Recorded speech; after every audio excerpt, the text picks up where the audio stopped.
okay, there's 3,000 people a month that search for hairbrushes. It's going to cost you maybe $1.50 to get that person to click on an ad and get to your website. Okay, so it's going to cost you $1.50 every time somebody clicks on an ad. Now, in a really good brand, maybe 5% of those people convert. Does the math even work for you? Because if the math doesn't work, go somewhere else. Ladies and gentlemen, welcome to the Ecom Growth Show. Do I say hi now or do I wait? I'm pretty much brain fried at this point. Let's go. Ladies and gentlemen, welcome back to the Ecom Growth Show. Today we have with us Elliot Manson, who's kind of living the entrepreneur's dream right now, living on an island called Madeira off of near Portugal, right? Or is it in Portugal? Yeah, so it's technically, well, first, super good to be here. But it's technically it's technically Portugal. Okay. It's an autonomous region, so they kind of operate by themselves. And it's closer to Africa than it is Portugal.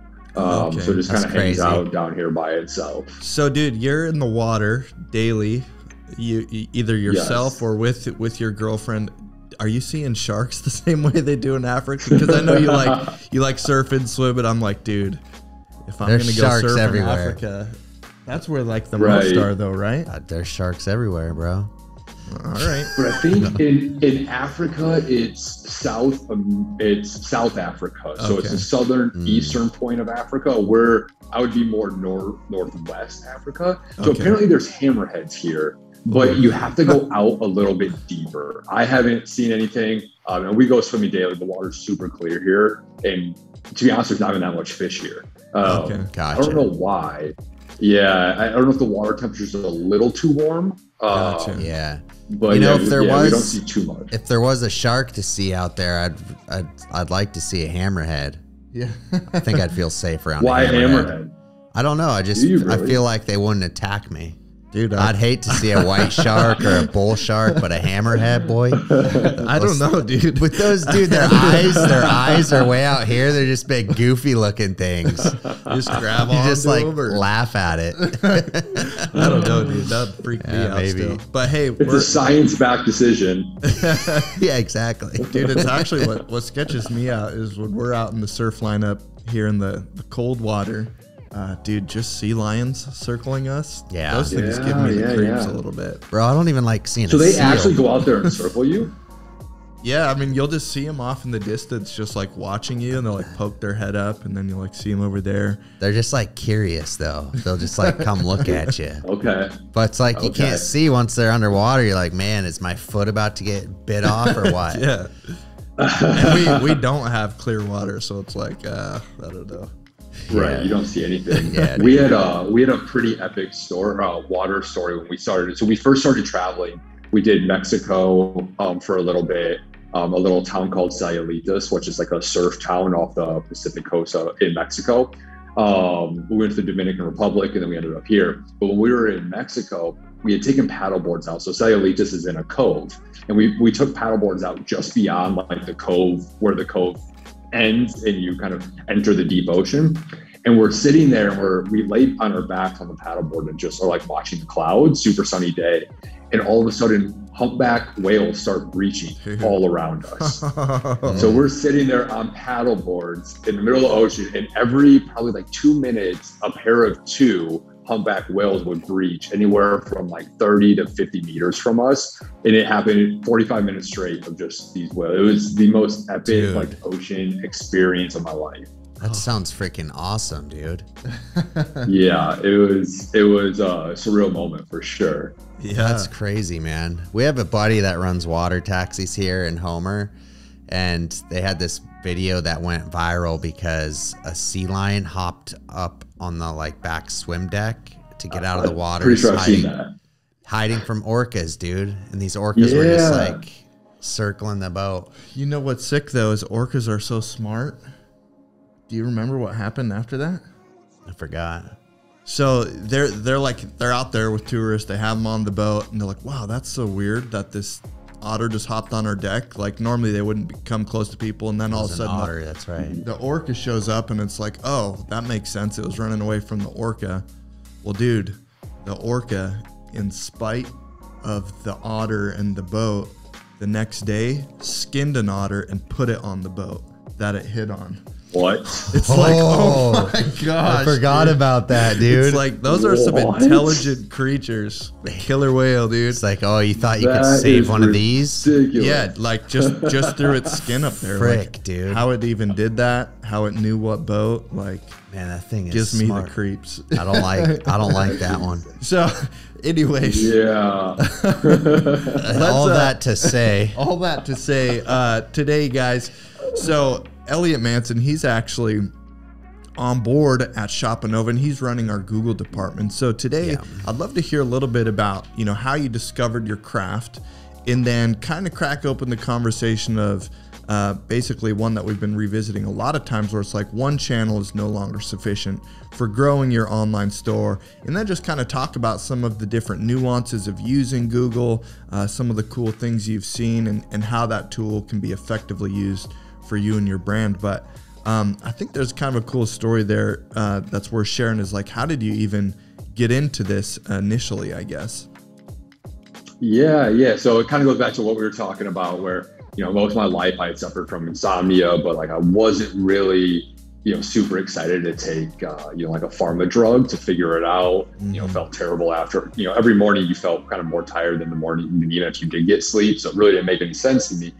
And so through that process, back in 2012, I had worked with a manufacturer to kind of develop this like all natural sleep supplement. Because what I was doing was I was taking like 9 different things to fall asleep at night. Jeez. Just like melatonin, like 5-LTPH or something, a bunch of stuff that kind of was around muscle relaxation and like mental relaxation. yeah, And so I was taking all these different things. I was like, well, this is ridiculous. Like, why am I taking 9 things to fall asleep? I should just be able to take 1 or 2, all of the same ingredients, but fall asleep. And so I worked with a manufacturer. We kind of concocted a supplement, you know, just like they're all over the shelves. Yeah. And, you know, built a brand, spent all of my money building a brand and building a website. This was back in the day too, where you actually had to have a web developer build a website. You couldn't just hack one together on Shopify or anything like that. You know, you actually had to pay. And so all my money went to this. And I was like, cool, I got this, you know, store with this product, but like nobody just randomly showed up to buy anything. And I was just so confused. I was like, what are you talking about? I have a website. Why aren't people coming here and buying stuff? Dude, that's like the biggest buzzkill for people. It's like, if you build it, they won't come. It's like, I know. it's like will you get it up, and even if ever. it looks beautiful, it's like, dude, there's a lot of people who've had that experience. Yeah. Anyways. Right. Yeah. So, you know, and I didn't have any more money at that point. And I was like, cool, I guess I got to figure out like how to advertise. And the first thing I discovered was Google Ads. And it was a very natural like sequence of events for me to be able to hop into Google Ads and say, here's somebody searching for a problem. Now all I have to do is write an ad to help them feel like I can solve the problem that they're telling Google that they have. I was just like, well, this seems simple. And did that, turned it on. You know, back then it was like 5 cents a click or 10 cents a click. This was 2012, something like that. So, you know, super cheap in the advertising days. Yeah. And it was just really fascinating to me that you could just target people that had a problem and just, you know, try to solve that problem, that very unique problem that they're having. And that's kind of how I discovered Google Ads. And the journey was kind of on from there. I just found it fascinating that how you could talk to customers, because I was in sales at the time. So I was in sales for a Fortune 10 company. And this was like, I didn't love being in sales, but this was like sales without actually having to be in sales. Totally, So it really worked out for me. But that was just, that's where it kind of all kickstarted from, just trying to solve my own problem. Yeah, and now today, like, again, there's so many just ebbs and flows of like what's going on in the marketplace, what e-commerce is doing in general.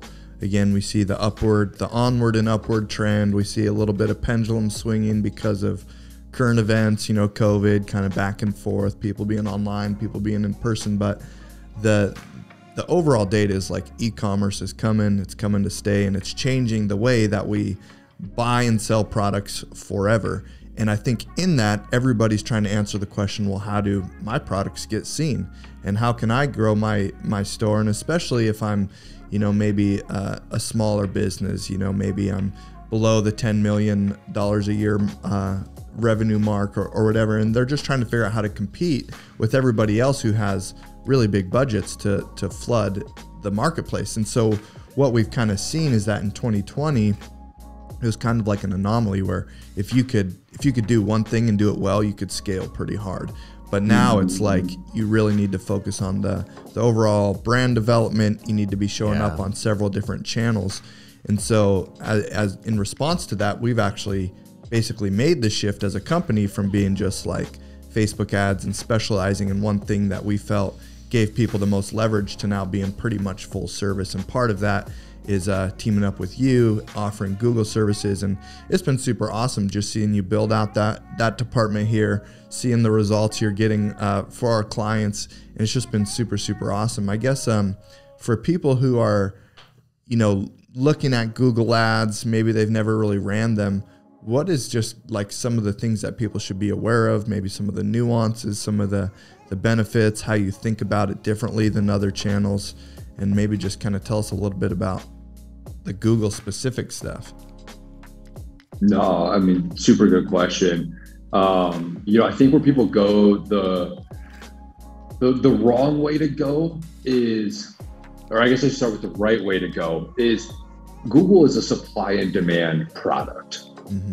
All you're doing is there's a demand out there of people searching for a problem that is hopefully your product's related to. And then there's a supply of people who service that problem, be that products or services or whatever that is.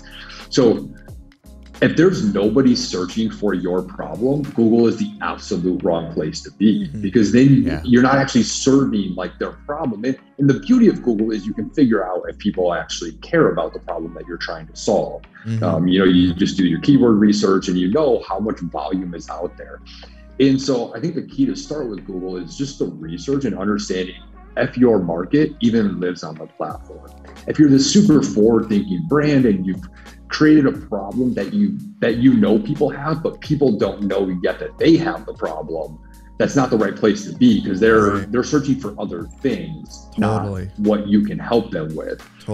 So it's really making sure that there's actually demand for your product on the platform, because you can't, where Google really falls short is if I sell a hairbrush and there's nobody on Google searching for a hairbrush, but they're searching for blow dryers. And I'm like, well, somebody who uses a blow dryer probably needs a hairbrush. Yes, that's true, but all Google cares about is the user experience. And if their user is saying, I want a blow dryer, like buy blow dryer, why would they show them a hairbrush? They have no interest in cross-selling that user for your product. So they'll do it, you just pay more. So when you start to have to kind of like seek these external channels or these external problems, you start to have to reach a little bit on Google, and it gets a little difficult to really like convert and turn customers, because they're not actually looking for what you are.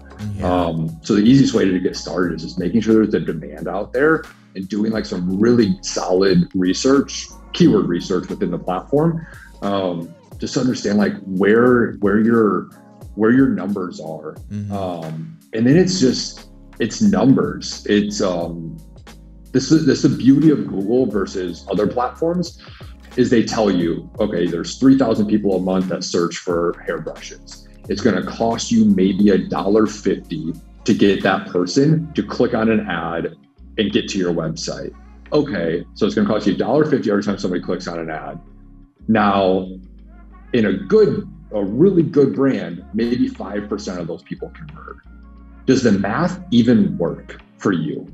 Because if the math doesn't work, go somewhere else, because you're not going to force the math.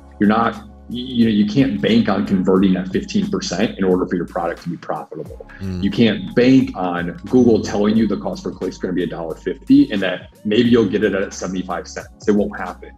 So you really, it's like doing the research and understanding the map and just making sure that the numbers even conservatively check out for your brand, because otherwise you're just playing in the wrong space at this point. That's so awesome too, because I feel like there's quite a bit of, like, the flip side of that is just a whole lot of risk mitigation based on your due diligence. So it's like I can actually do my homework and I can see like, yeah, I got a pretty good shot, or it's like I'm not even going to try. And then one thing I thought I'd point out is, like, as marketers, we talk about all the different ways you can build your messaging and your ad copy, and there's a huge difference between selling to like a solution aware market versus somebody who's not aware of the solution. And it was just hit me as you were talking, like, Google is very much for a solution aware market only. And so I didn't think about channels specifically being designated to one or the other. And the example I would use is like a solution aware market. You very clearly, people are aware of the solution. They're already searching for it. They're aware of the problem and they know how to fix it. They're just finding the best fit for that. But then there's brands who have a market that's not solution aware. For example, if you were maybe going to teach somebody how to run Google ads and they didn't know that was a good way to travel the world and move to all these cool countries and stuff, your ad would maybe look something like, quitting my 9-to-5 job was the best thing I ever did.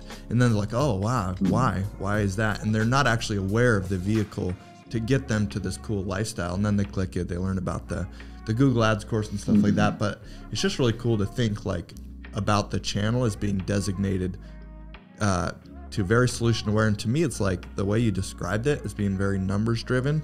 It just seems like a no-brainer for somebody if they are set up and in a good position. It's like really easy just to turn them on and start getting results, right? I guess. Yeah. It's always easy to just turn it on and get results. That's how it works. I just sounded like one of our clients. Yeah, totally. I like your comment. I like how you phrase it though, solution aware. It's a really interesting way to put somebody. It's kind of like a more like specific way than saying, bottom of funnel or top of funnel, or, it's really, kind of identifying what that customer is even aware of.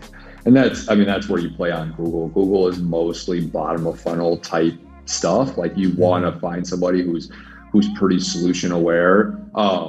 Where I've seen a lot of success, it doesn't work so much in e-commerce. It works a lot more like a B2B lead gen or SaaS companies. But it's companies who can lead with content and really, really good content, because then you can kind of you can write content for something that's completely off topic of your brand, but you think the person who wants to read this might purchase your product.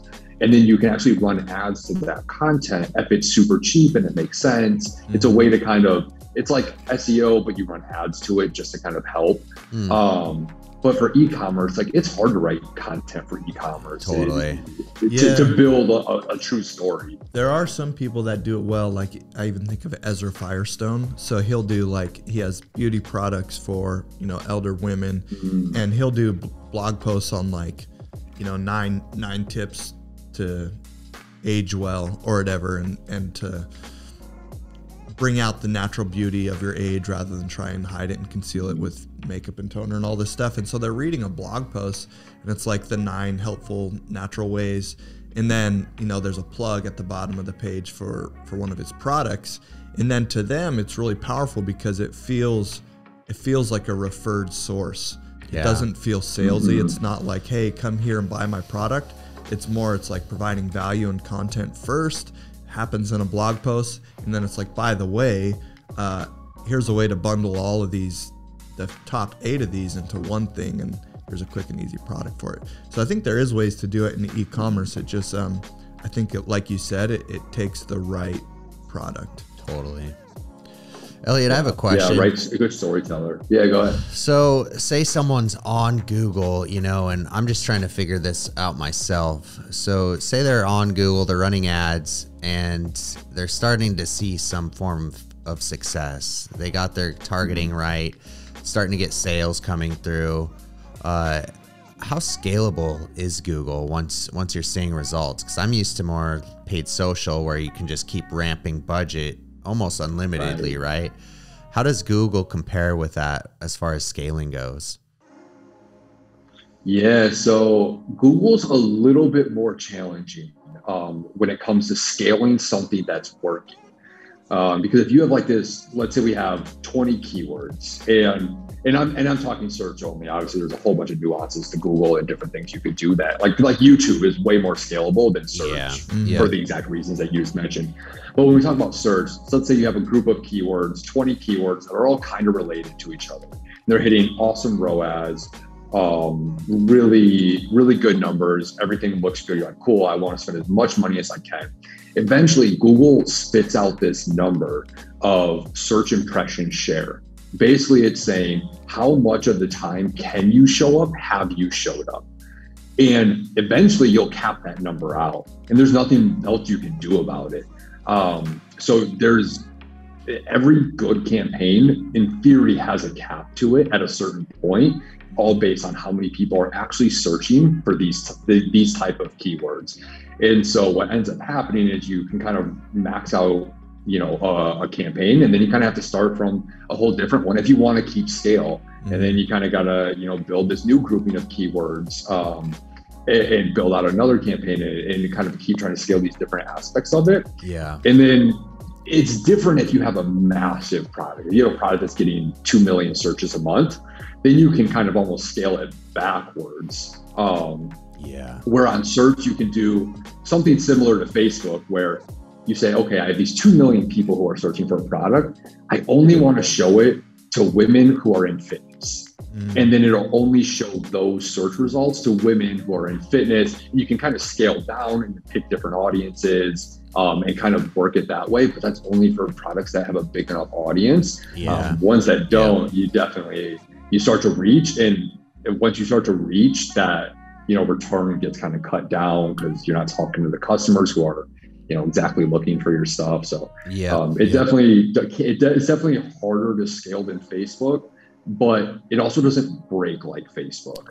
In the sense of Facebook, like you're like, oh, cool, we're spending $400 a day, and as soon as you go to $450, nothing works anymore. And it reoptimizes. Google generally, I could have it at 400 a day, move it to 600 a day. Nothing's going to change all that much, or it'll kind of refigure itself out.